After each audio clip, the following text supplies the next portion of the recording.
everybody? Welcome back. One more again. It's your favorite cousin, Country Kev, Woke Outdoors.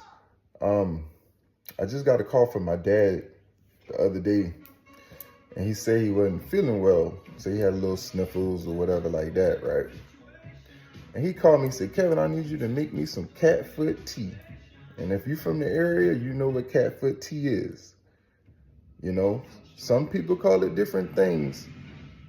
When I go to Charleston, I talk to people from Charleston and from like further to the coast, they call it Life Everlasting. But we, like in the country, we call it Catfoot tea. And it grows wild and it's free, you know?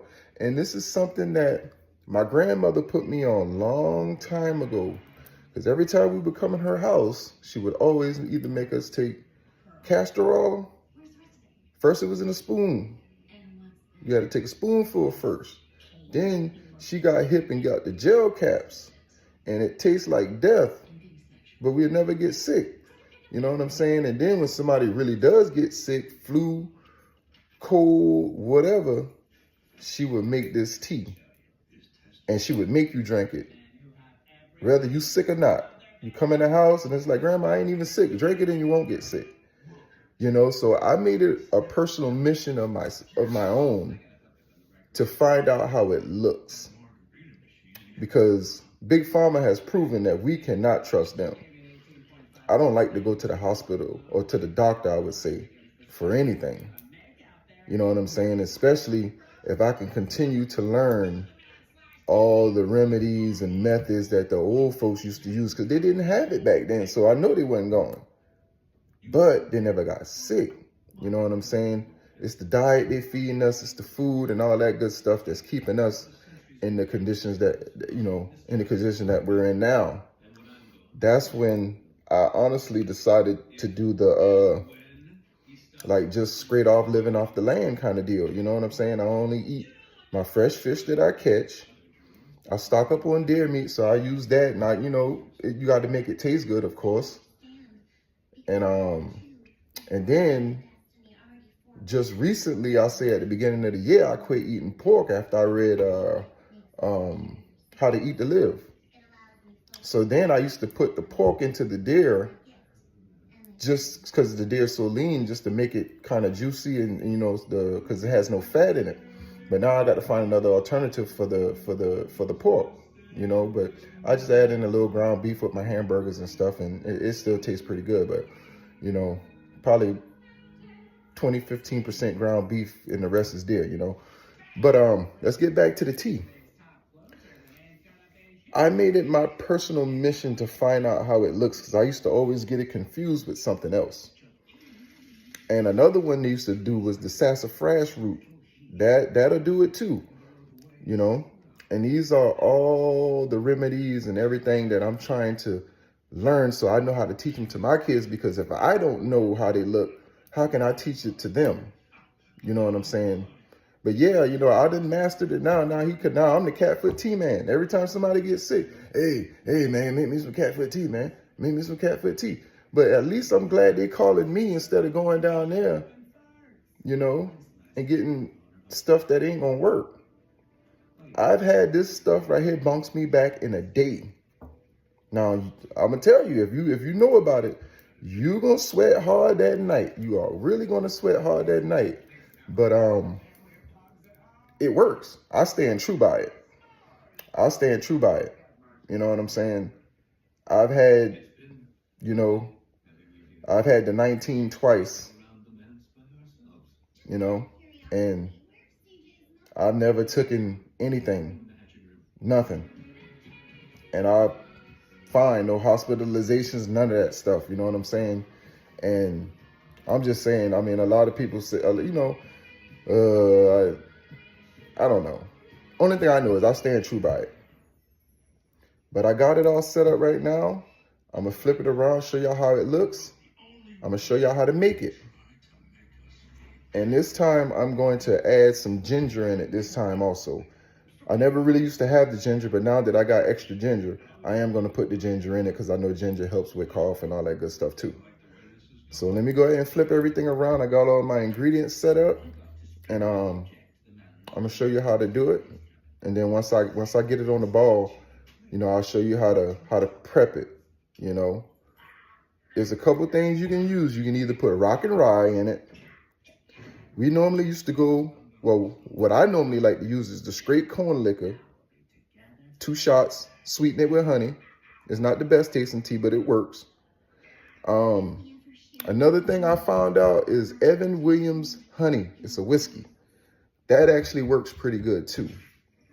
And the honey taste and the liquor kind of, you know, it kind of disguises the alcohol taste for people that don't like alcohol. Even for my kids, when they start the sniffles or whatever, I won't put as much of the corn or the whatever in it. I'll just put a little splash in it, you know.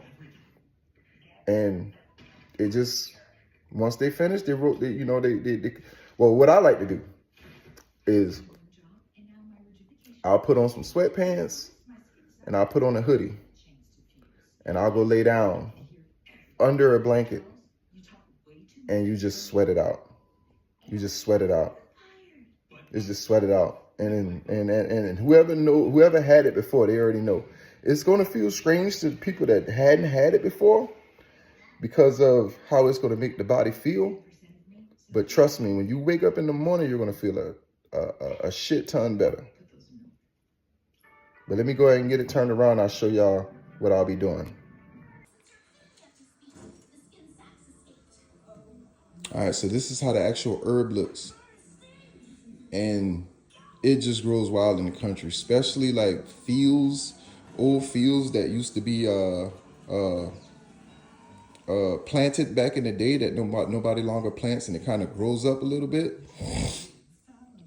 If you go and walk through this field, you should find this. And they're all over the place. And what we do is we just pick it, we let it dry. Like I probably picked this probably about a year and a half ago, maybe. Let it dry. I'm gonna take my lemons. I'm gonna slice my lemons up, break my ginger up small. And this is my strainer. It's broken right now, but I gotta get a new one. But the only thing I'm putting in the strainer is the dried up leaves and the little flowers on the top.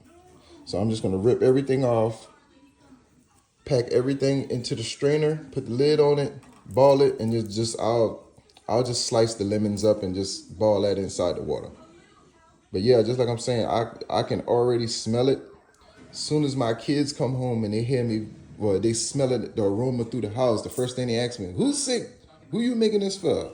Who you making that for? I hope you ain't sick, because they already know. You know what I'm saying? They already know. The only thing now is my duty is to make sure that they know how to go find it when they need it.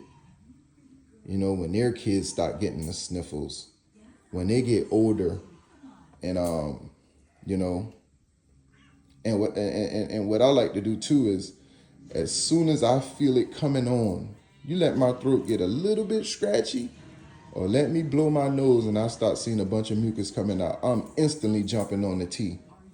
Instantly. And if the first dose don't do it that first night, I'll hit it again the next day. Boom, good to go. And I never really used to get sick as a kid, but after I started making all my health improvements and all, I rarely get sick now. Rarely. But I stick to it. It works for me. And as soon as I get everything prepped up, I'll give y'all another shot on how everything looks when it's gone. All right, everybody, I got all my ingredients in the pot. I got all my Catfoot tea. It's actually packed up inside that strainer. I pulled it all off of the stems, cut the ginger down some, but I put all that ginger in there, and I had 3 lemons I put in there. And like I said, I normally like to start mine high. And once that water, before it gets to a boil, I'll go ahead and cool it down, and I'll just let it like simmer for a good little while. And I'll come back and let you see how it looks, because the color's gonna change and I'm gonna have a real strong aroma all through the house. And normally when I start making this for either myself or anybody who asks for it, my kids and wife already know, hey, who's sick now? who house we don't need to go to, da da da da da. You know how they go. But like I said, I stand true by it. It's done awesome for me. But I am gonna come back and let you guys see how it looks once that tea really starts to brew. But yeah, this is my first time adding the ginger in it, so it's optional, but hey, ginger is good for colds also. So, and then also what I'll do too is we'll check up on the old dog and see how he feels after the tea. You know, I talked to him this morning, and he's still feeling well, but I don't think he's like to the point where it's bad. But before it gets to that point, I just go ahead and make me the tea so I can jump on it now. So I'll keep y'all posted on his well-being also. Hey, peace, family. Just like I said, I'll keep y'all posted. Everybody stay safe. Everybody stay prayed up, and I'll be back once it really does get to rolling, just to show y'all how it looks. All right, everybody, I got it flipped around. I done had it simmering for a good little while. See all that color change? I'm gonna go ahead and jar this up. I'm gonna take it to him, and like I say, I'll keep y'all posted on the well-being afterwards. But I'm pretty sure he's gonna be good. I knew he was gonna be good actually. But boy, country care, walk outdoors, yeah.